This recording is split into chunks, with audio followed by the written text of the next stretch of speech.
like to introduce our first presenter, who is Kathy Resnick from Cuyahoga County. Kathy. Thanks, Beth. Good morning, everybody.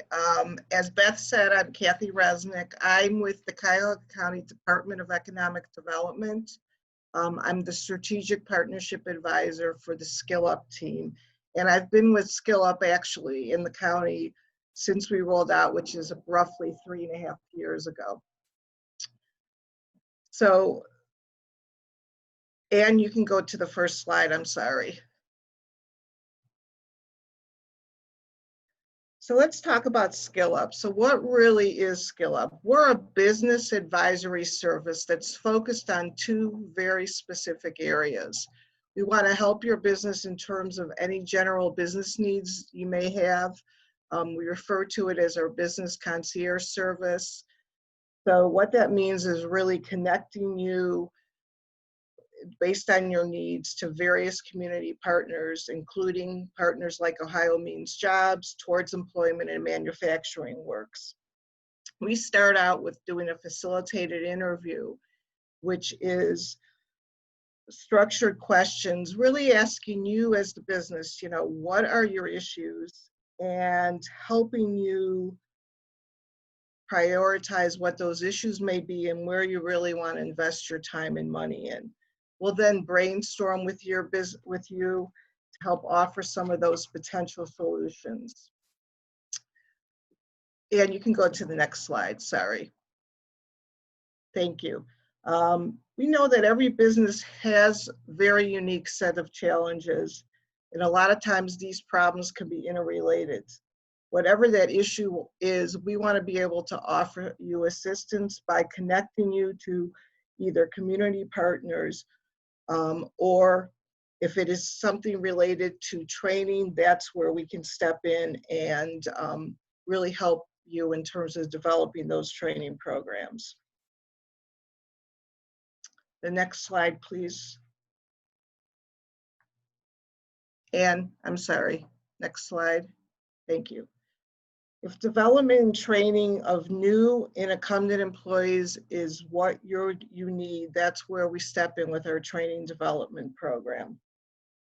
One of the things that we know based on a lot of research that's been done over the years, skill development is a really powerful solution for helping you with common organizational need problems. It has been directly linked to helping lower turnover rates, help you in terms of increasing revenue, in terms of productivity that each and every one of your employees does, more capable of helping you as an organization of retaining your high performers, and more capable of helping you hire some of those best people that are out there. And we want to help you in terms of being able to deliver those services. So next slide, please. So let's talk about how our process works. So once we sit down with you and do that facilitated interview, which is our organizational needs assessment, and we help you define what the problem is, we're going to help you determine, is training something that would be an appropriate solution? If it is an appropriate solution, which many times it can be, we're going to help you develop out a training program. Now, one of the things that I want to emphasize, first of all, is that it's definitely a planning process. There are 3 things that need to be accompanied together in order to really make it a successful training program. First, the learn, which is training to learn the skill. Could be a classroom, could be online, could be video, could be self-study. The second step really is practice. How does an individual or many individuals learn how to take that information that they've learned and now apply it to the tasks that you as the business need them to do? The only way they're going to build that proficiency in practice is by continually doing those tasks. And we also want to see some kind of test. They should take a test and or get a credential.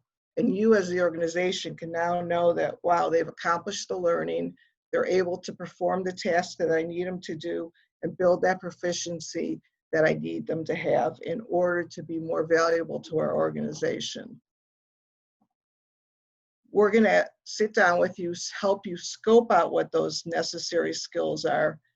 Our workforce analyst team, we have 2 people on that team, are going to research whatever training, whatever credentials are out there that can help deliver that skills training. We're also going to create for you a custom roadmap, which will then become a repeatable training plan for your organization.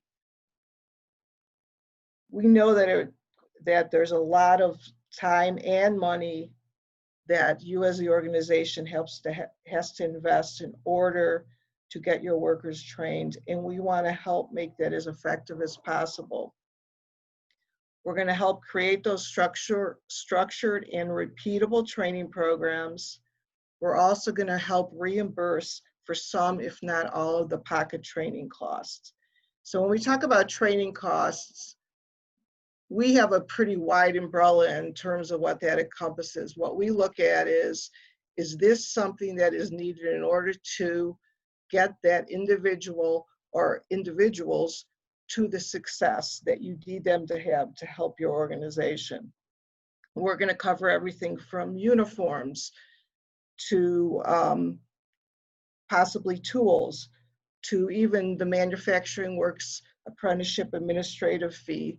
So if you're part of their apprenticeship consortium, we can help in terms of reimbursing for some of those administrative fees, if not all of them.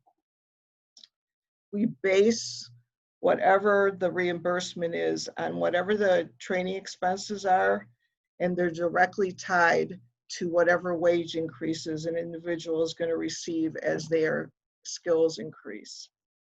For every $1 per hour of a wage increase, Cuyahoga County will reimburse your organization up to $1,000 for actual expenses, up to $25,000 per employee per training. We don't cap the number of employees. You could literally train every single individual in your organization, and you could train them on numerous skills across the board in a calendar year. There's no cap on the number of skills, and there's no cap on the number of reimbursement dollars that we will allocate to any individual organization. We're going to work closely with you to make sure that the reimbursement aligns with whatever your own practices are for compensation and performance management. Along with that, there's a lot of various different types of incentives out there. Ray and Tom are going to speak about Ohio Means Jobs, and later on I'll touch a little bit on tech cred, but we can take our skill up dollars and combine those with any other financial incentives that are out there. In fact, we'll encourage you to do so and help you align those things up if necessary. And the next slide, please. Thank you. So I hope at this point you can see that the value of Skill Up is clear. We can save you thousands of dollars in professional fees.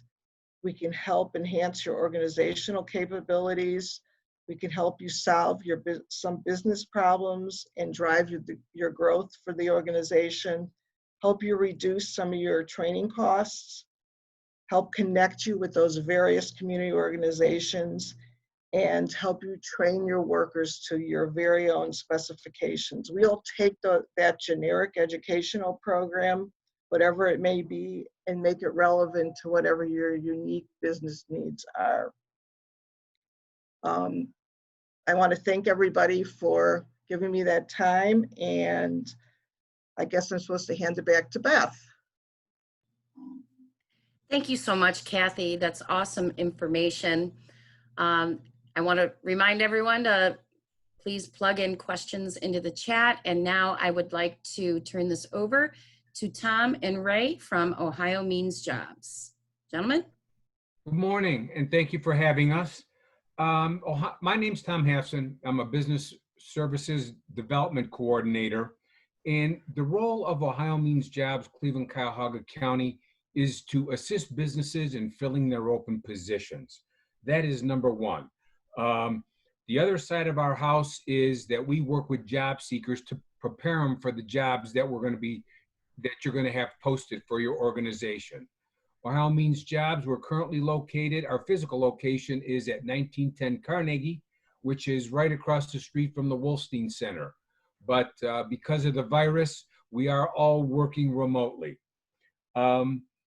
What we do at Ohio Means Jobs is we want to be an extension of your HR department. So we will post positions for you, and that meaning we will post them on our website, Ohio Means Jobs, Cleveland, Cuyahoga County, and on the state website, and attract job seekers to apply for these positions.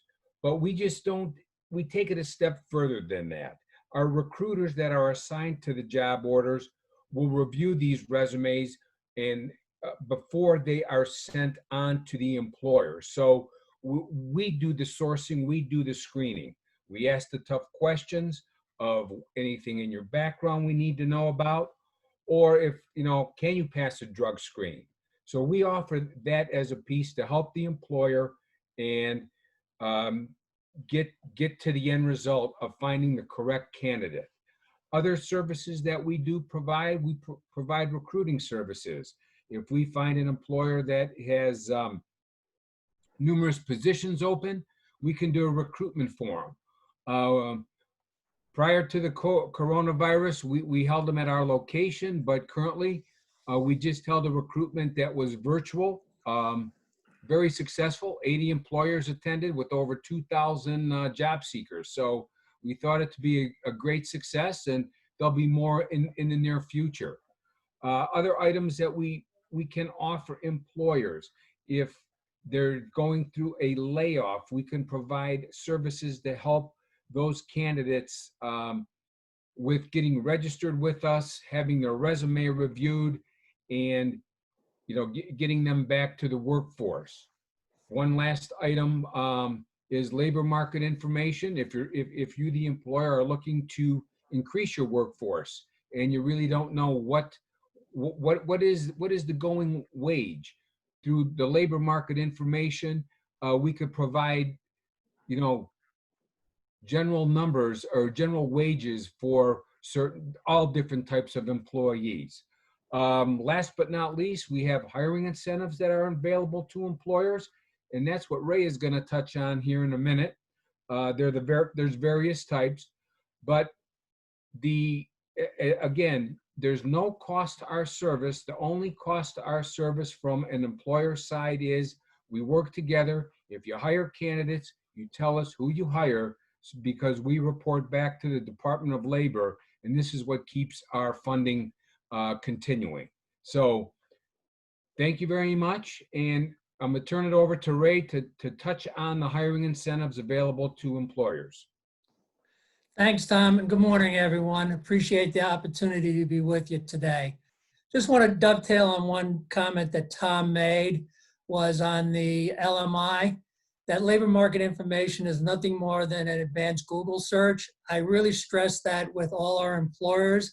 If you really want to know what's going on in the marketplace in terms of positions, compensation, and activity, you can make that as focused as you want. You can look at Cuyahoga County, look at Northeast Ohio, look out through the entire state of Ohio. It really gives you a good understanding of what's going on with market activities and employment activities within Cuyahoga County, Cleveland, and the state of Ohio. At OMJ, our mission is really to assist employers identify qualified candidates for their open positions. We're a fairly agnostic organization. Our objective is really to get people out of the house and into the workplace. One of the tools and resources that we have is our financial incentives and assistance with training costs that Tom spoke a little bit about earlier. The financial assistance program is structured around gap skill training. So what does it mean by gap skill training? Is that you're going to identify a candidate that you think is a very good individual, is a good fit with your organization, and that can grow with your organization over the long term.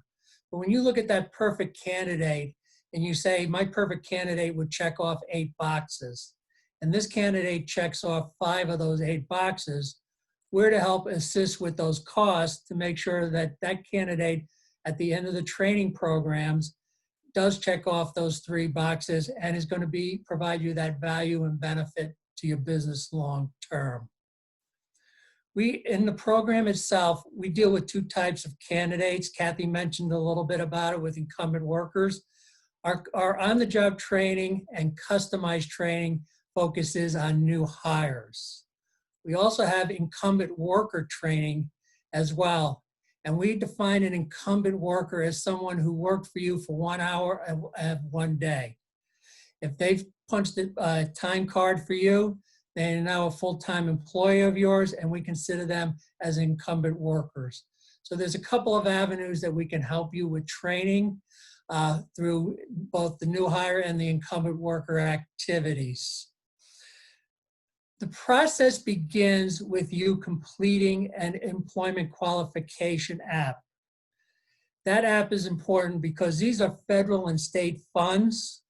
They're grant funding, and it's very limited funding. So we make sure that you are in good standing with the state of Ohio, and we go through the process. When we talk about submission of those training plans, once your documents are submitted to us for both on-the-job training and customized training, then the committee has 15 days to approve your training plan.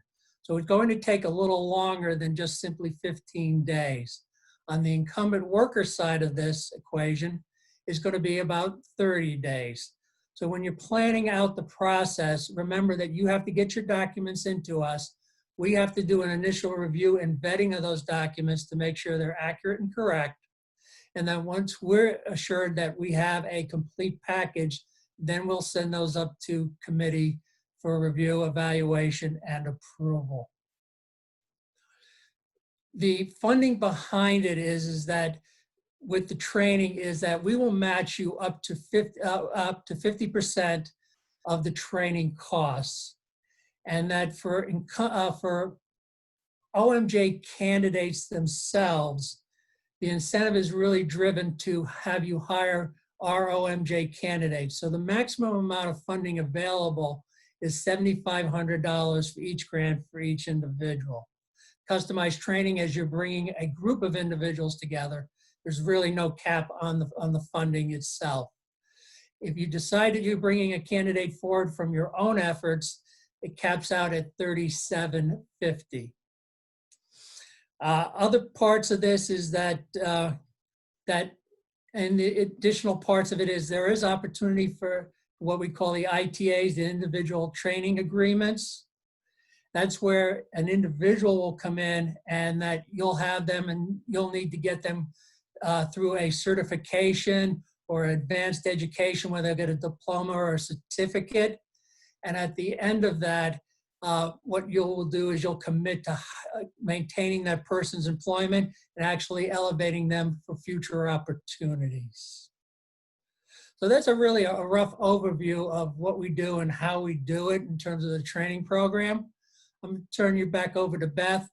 Beth, thank you for the opportunity to speak today. Well, thank you, gentlemen. This was great information. Now I would like to introduce Joan Crosby from Towards Employment. She's going to tell you about their PACE program. Oh, wow, I need to move my camera a little bit there, huh? Good morning, all. I am Joan Crosby. I am the Senior Manager for the PACE program here at Towards Employment. So I'm going to talk to you a little bit about the PACE program. I have our staffing specialist, James Stebbins, who is going to join me in this webinar, and he'll discuss more on the employer side. So the PACE program here at Towards Employment, PACE stands for Promoting Access to Credentials and Employment. And basically our PACE program is we've received funding from the Department of Labor, and we received 2 grants. So one grant is to cover the young adults, individuals 18 to 24 years old, and the second grant is to cover adults. For both grants, the individuals are returning citizens. So they have been previously incarcerated. And basically what the grant does is it puts funding aside to help these individuals receive occupational skills and credential trainings. So the PACE program focuses on different sectors, with manufacturing being one of our most popular sectors. As part of the PACE program, every individual who enrolls in our program would initially go through career readiness training. So with that, we are looking at providing, well, we provide them with some of that soft skills training that's going to help them be successful in the workplace. So they'll cover communication. So not only how to communicate with their coworkers, but how to communicate with their supervisors. They also learn about conflict management. Some individuals, that's one of the biggest areas they struggle with. And that conflict doesn't necessarily have to be with another employee, but just managing time. So we go over time management as well. So covering various soft skills. In addition to coming through our career readiness training, every participant who comes through will also have intense case management. So our case management is client focused. So they will have their own individual plans put together with case managers. And those plans is to help knock down any barriers that they may have to employment before getting that interview. So in addition, with case management, they also will have a career coach. So for individuals who come through our program, the Department of Labor grants are 39-month grants. And we've actually just started our enrollment process. So we're actually in quarter 3 of enrollment. And we're looking to serve 188 individuals per grant. So 188 young adults as well as 188 adults. So with case management, also as career coaching, the career coaches will follow them throughout their programming. So even once they're employed, we'll connect with the employers, follow up on their retention. So they're kind of like the middleman between the employee and the employer. And we also provide training dollars for individuals looking to go in credential training. We currently have 2 individuals who are currently seeking their CNC training, and 2 other individuals who are doing training through precision metal forming. So they are out there in the training right now. In addition to that, as part of the PACE program, individuals who go into apprenticeships, for the first 90 days, the PACE program will pay 50% of their salaries as well. So I'm going to actually turn it over now to James Stubbins, who'll talk about the employer side. So thank you very much for having me. I'll kind of discuss a few things about the employer side, as well as some more general stuff about towards employment, not solely related to the PACE program. So one thing I want to start by mentioning is to kind of echo what Joan was saying about the case management and the career coaches. That provides a great outlet for all of the participants that come through TE with an access to the employer. So if there is an issue, hey, we noticed there is punctuality or an attitude or whatever that may be, it can be addressed. We can work on the coaching side.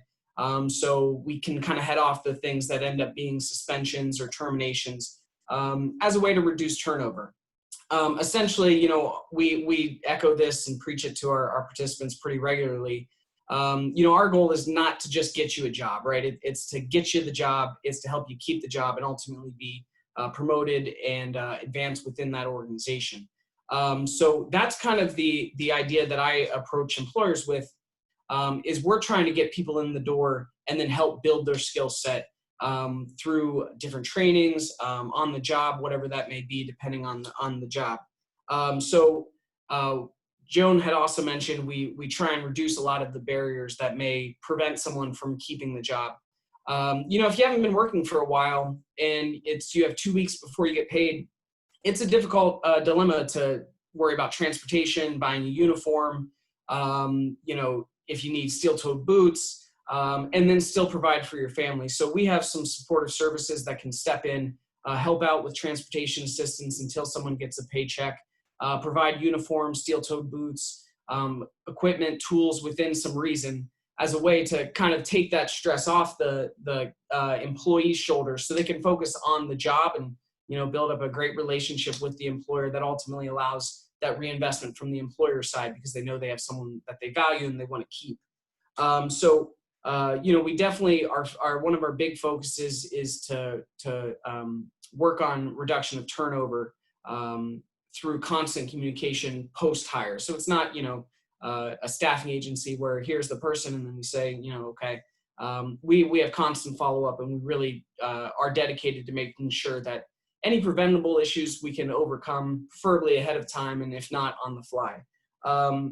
One thing I also do with employers that has been pretty beneficial is I can help identify those individuals that are eligible for the work opportunity tax credit. So, that may be someone who's a returning citizen. It may be someone who is receiving nutrition assistance or housing assistance. I can help identify those people ahead of time. So you can be eligible for those tax credits. They have to be filed within 28 days of the hire date. So it's pretty important that stuff is discovered early on.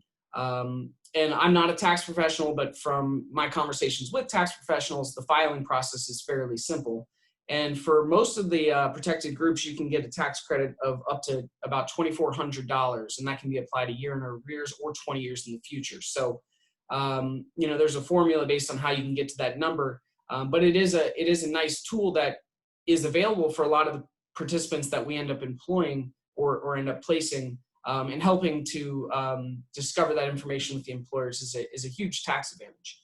But really, I want to also just kind of give a recap of some data, because I think that is a great way to conceptualize, all the services that we provide and how they actually impact an organization. So this is for 2019. Obviously, with COVID, the 2020 numbers are a little in flux, but 2019, we had 422 participants that were placed and a starting average wage of $12.38 an hour. So, nearly $4 above minimum wage. And our goal is to, obviously start at that and help people get out of that minimum wage cycle. The big number that I really like to focus on, though, is after 90 days, we had a 77% retention rate. So that first 90 days is typically when you see a lot of turnover, especially for someone who may not have been in the workforce recently. So, that ongoing support, ongoing coaching definitely pays dividends there. And of that 422, 128 of those participants actually received what we call an advancement, which is either a pay raise or a promotion within that organization. So you can see that a number of employers found people that they really wanted to invest in. I mentioned the supportive services. We had 1,036 supportive services things, which is transportation assistance, uniforms, etc., kind of stuff like that. I mentioned that just helps someone get in the job and focus on the job as opposed to some of the stuff that's happening in the outside world. 218 participants accessed credential training. So that's things like CNC machinists, CDL drivers, construction training. We had 1,712 legal cases opened.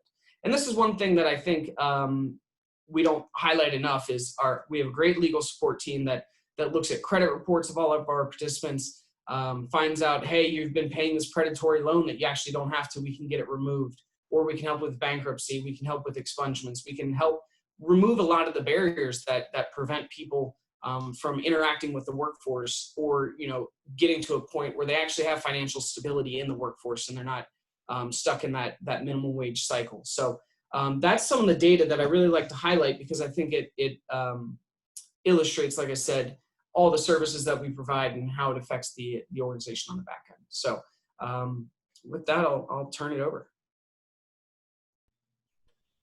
Awesome. Thanks so much, guys. You guys do really fantastic work at Towards Employment. And now I'm going to turn this back over to Kathy, and she is going to talk about Ohio Tech Cred. So Kathy?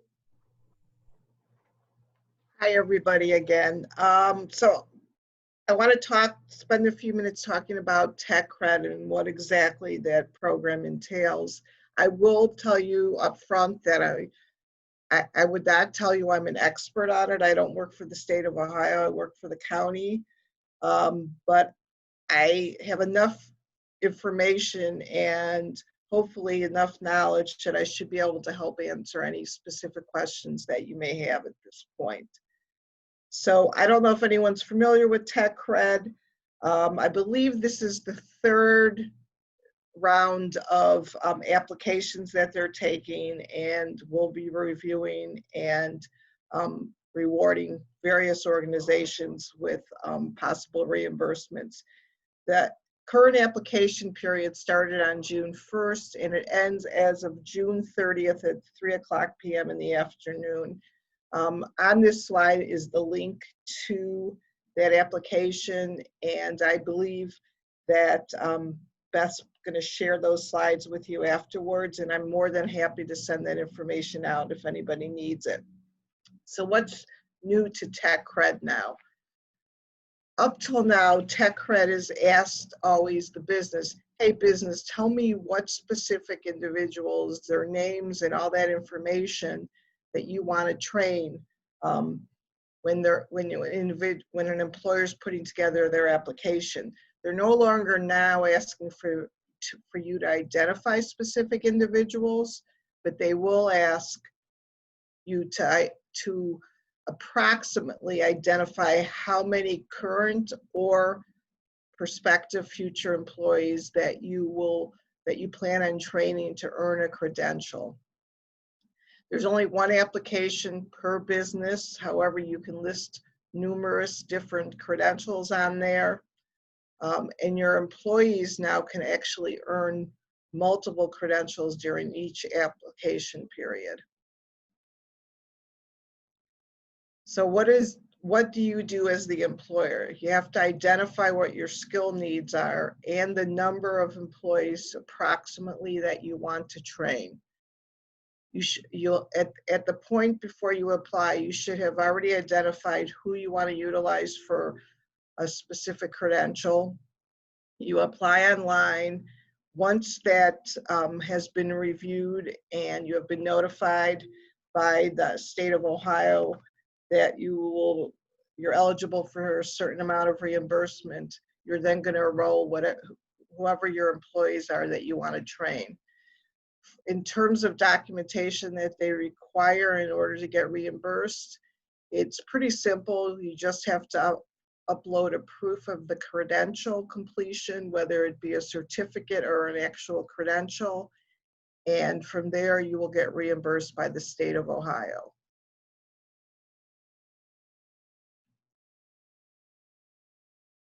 So employers are eligible to be reimbursed for up to $2,000 per credential. If an employee is earning multiple credentials, then you would be eligible for $2,000 per each of those credentials, even for that one individual. And that's one of the things Tech Cred is trying to encourage now. Just as we say with Skill Up, we're stackable credentials, the more opportunities, the better off it's going to help in terms of your organization. Employers can be reimbursed for tuition, lab fees, manuals, textbooks, certification costs, up to that $2,000 award. They require that the credentials completed in 12 months or less, and that means that less than 30 credit hours if we're talking about specific courses that they're taking for credit, or 900 clock hours. For each application period, the maximum amount of reward that any employer can receive is $30,000.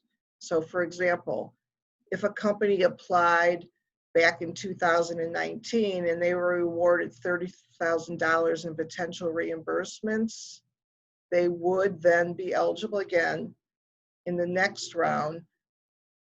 For example, January of 2020 for another 30,000, and in subsequent rounds. This is an important part of it, understanding how they review those applications. So here is what they look at in terms of criteria.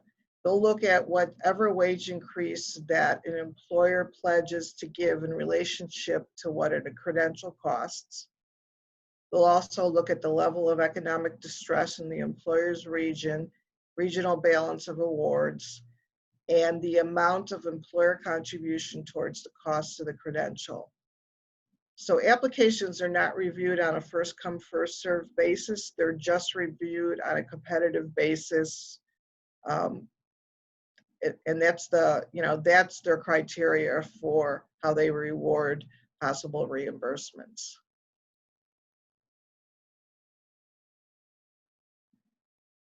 And that is it as far as tech cred goes. I feel comfortable I can answer some additional questions that you may have in regards to tech cred. And thanks again, Beth, and thanks for everybody else for your time this morning. Awesome. Thank you, Kathy, and thank you all of the other speakers.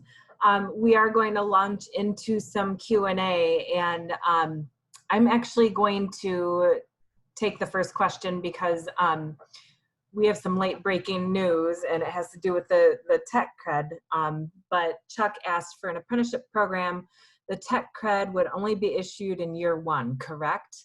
And we have just recently learned through our partnership with AWT, Alliance for Working Together in Lake County, that we understand, and we're still digging into this, but we understand that tech cred would cover an apprenticeship and what's earned, but it would be treated as more of a stackable. So, anyone who's familiar with apprenticeship knows that most apprentices are not earning a credential within 12 months. It's a longer term program. However, the transcripts that they are for the classes that they're taking through whatever education partner you're working with will count as proof of earned credentials for tech cred purposes.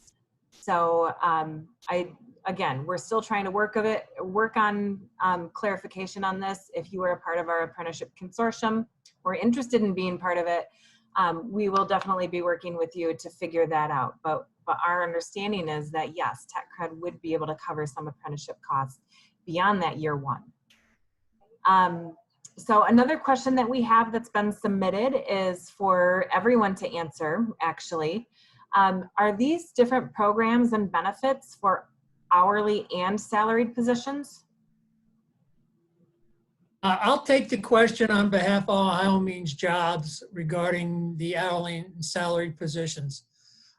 These programs are available for both hourly and salaried positions.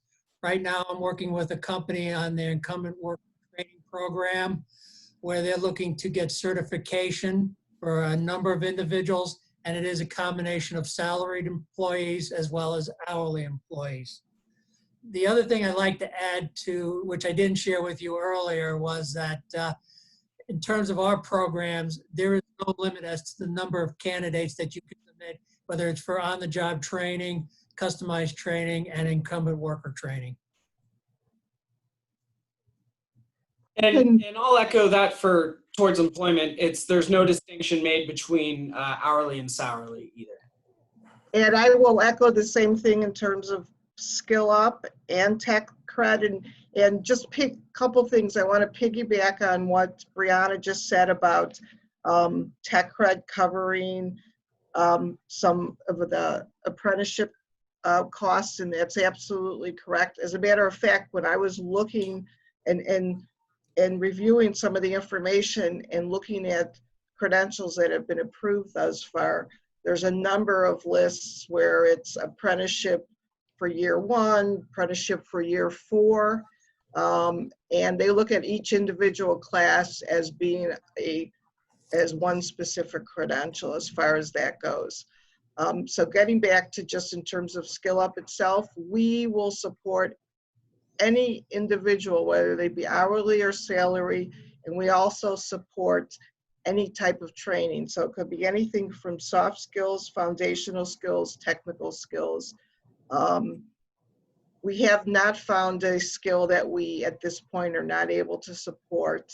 And up to now, we've supported roughly over 700 individuals going through various training and worked with numerous organizations. I think right now we're close to 700 organizations that we've connected with and helped them in terms of whatever their business needs are. This is Tom from Ohio Means Jobs. Just to add to what Ray has said, the minimum wage for any of the incentives at Ohio Means Jobs is $12.50 an hour. So it doesn't have to be an hourly wage, but if you take a salary, we break it back down. But the minimum wage is $12.50 an hour to get into the incentive pool. Great news. Thank you, everyone. This question is specifically for Joan or James. I know you mentioned your goals for the number of participants that you're working with. How many do you currently have in the PACE program? So the contracts state we have to meet 188 for both contracts. So that's where we're shaking out. I think the pandemic and the virus has kind of changed the numbers we had hoped for recruiting. I know we're doing virtual workshops, and in our current one we have, I think it's 6 PACE participants, and we've probably had about, as an estimate, and this would probably be for Joan, and I think she got booted off the call. I'd say we've probably had about 50 to 75 that have been recruited, that have come through the workshop that we're currently working with. So there's still quite a big push for the rest of to fulfill the other side of the contract. So we're hoping, as things start to open up and we adapt and learn some lessons from the virtual workshops, we can boost the recruitment side.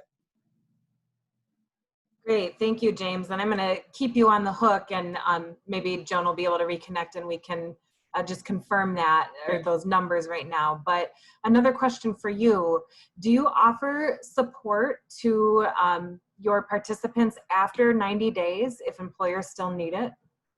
Absolutely. Employers and employees, there's no real firm end date of service. Now, if we haven't heard from someone in 3 years and they call us up, we may have to reassess them and do some certain things on that end. But as long as they're an active participant, as long as they're currently employed, we know that, similar to with Ohio Means Jobs, how they mentioned they ask for the employment information because they have to report it back. We similarly do the same thing. So as long as they're in good standing, there's no real end date for how long we'll continue to work with them. So it's the 90 days I used as an illustration for the turnover, but there's no end date for when our services expire. Thank you. I think this next question, any of you could answer as well. Is funding available for internal training of a current employee? I'll take that question. Yes, as we talked about the 2 types of opportunities, the new hires, the incumbent workers. That would get submitted under the incumbent worker training program. You would submit a training plan specifically for that activity.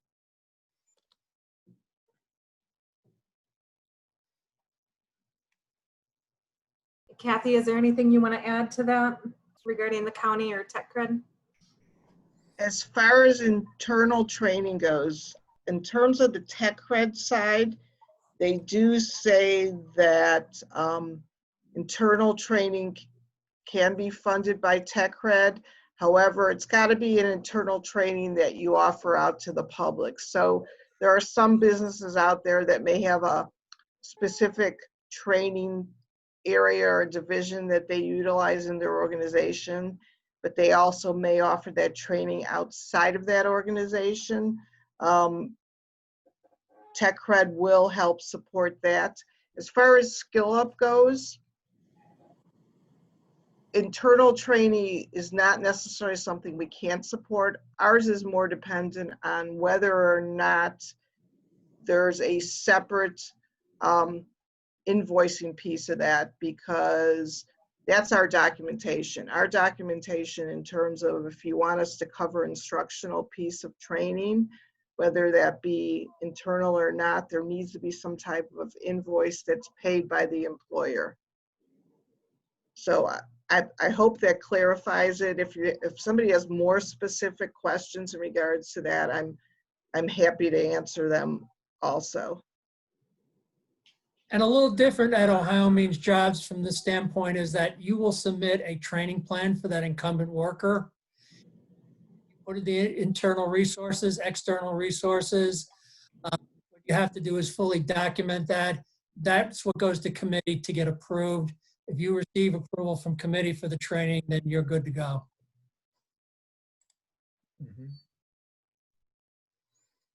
Great, thank you all for clarifying. And if you have other questions or follow-up questions, feel free.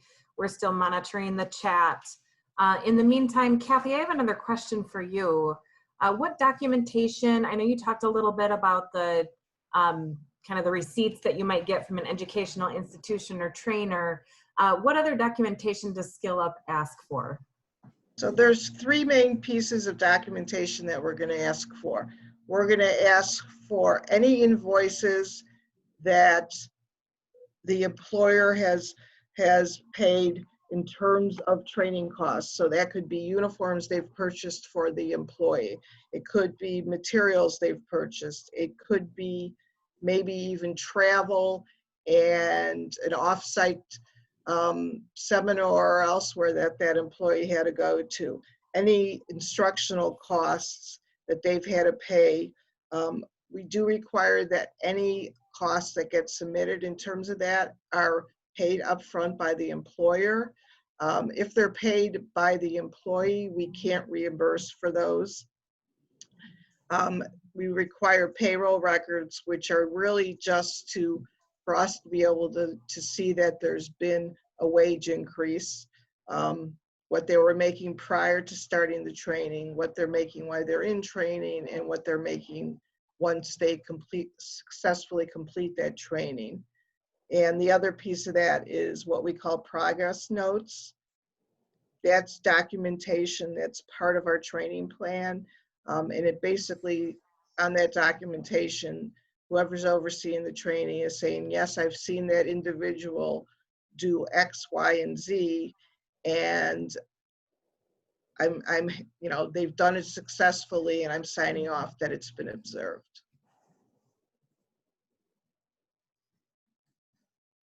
Thank you. We have another more specific question that was just submitted. This is from David. We currently have an outside vendor providing performance management training in order to retain skilled employees. Is there funding for this through TechCred? Performance management training. So they're training your managers in terms of how they do performance management with with whoever is reporting to them, obviously. Hello? It sounds to me like, I know it's something certainly that Skill Up could support. As far as TechCred goes, my recommendation to you is apply online for through their application. They will allow you to submit things that have not been approved up till now in terms of credentials, and they'll let you know whether or not they're approving that credential, and then whether or not you can get rewarded possible reimbursement compensation for that.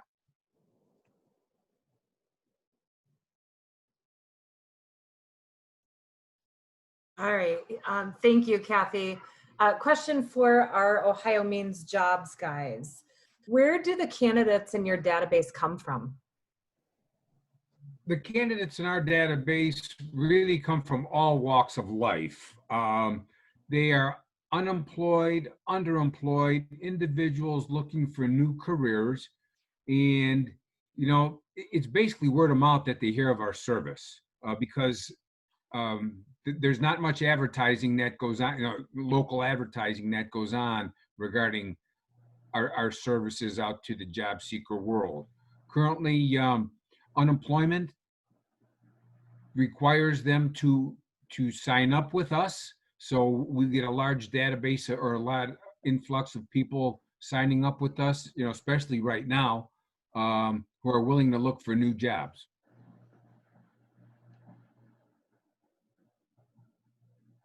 Great, thank you. Yes, I'm sure you are, through talking with you in your offices, I know that you're overflowed right now, as many people are with all of the unemployment claims. So thank you for that.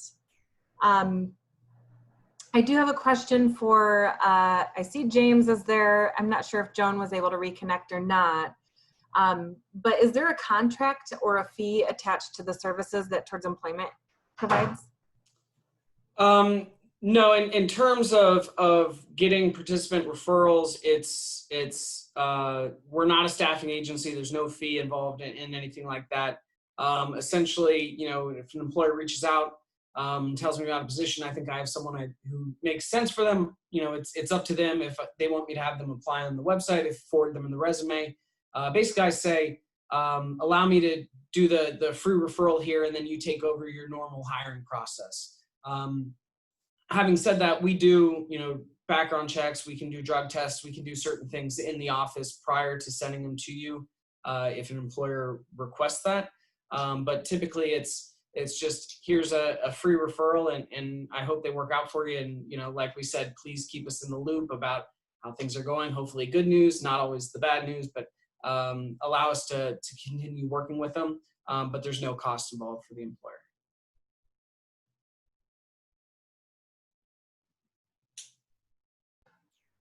Okay, thank you very much.